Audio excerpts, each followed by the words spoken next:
சிங்கப்பெண் சும்மா தானே சுற்றி நிற்குது செங்கப்பெண் படை. அதான் இல்லை, அதாவது சும்மா தானே. நான் சும்மா எப்படி சொல்கிறேன்னா, நானா சொல்ல, பேட்டியில் என்ன சொல்கிறாங்கன்னா, அதுக்கு வந்து விசாரணை எல்லாம் பண்ண முடியாதான் அந்த படைக்கு. அதுக்கப்புறமா இன்னொன்று என்ன சொல்கிறாங்கன்னா, எஃப்ஐஆர் போட்டு கேஸ் ஆடுறதெல்லாம் இல்லையா, வெறும் பேட்ரோல் தானா. இதுக்கு நம்பரும் கிடையாது, 100க்கு தான் கூப்பிடணும்னு சொல்றாங்க. அப்ப இதுக்கு எதுக்கு இவ்வளவு பில்டப் கொடுத்தீங்கன்னு நான் கேட்கறேன். இதுல வந்து சினிமா பாடெல்லாம் போட்டு பேண்ட் எல்லாம் வேற ஆடி இருக்கீங்க.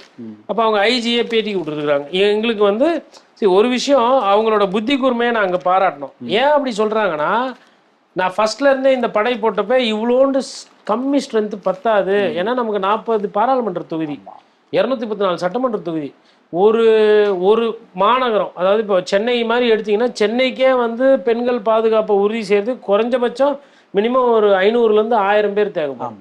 அப்போ 500 பேர்லேருந்து 1000 பேர் தேவைப்படுது அப்படின்னா, மாவட்டம் ஃபுல்லாக நீங்கள் போடுறீங்கன்னா எப்படி பார்த்தாலும் அது பெரிய ஃபோர்ஸாக இருக்கும். ஒரு 20,000 பேர் அப்படி வச்சிங்கன்னா ஒரு 90% நீங்கள் ஒரு பாதுகாப்பை கொடுக்கலாம். அப்போ அதுக்கேற்ற ஸ்டாஃப் ரிசோர்ஸ் கொடுக்கல சொல்றாங்க. அவங்க என்ன சொல்றாங்கன்னா, ஏற்கனவே இருக்கிற பிங்க் பெட்ரோல் அவங்க இருப்பாங்க, மற்ற சிஸ்டம்ஸ்லாம் அப்படியே தான் ஒர்க் ஆகும்.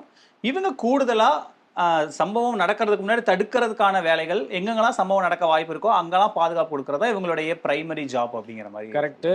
ஆனால் எவ்வளோ பெரிய பில்டப் கொடுத்தீங்க, அதை தான் சொல்கிறோம். இருக்கிற போலீஸில் கொஞ்சம் போலீஸ்க்கு புதுசாக ட்ரெஸ்ஸு கொடுத்து புதுசாக வண்டி கொடுத்து அனுப்புகிறோம். கரெக்டாக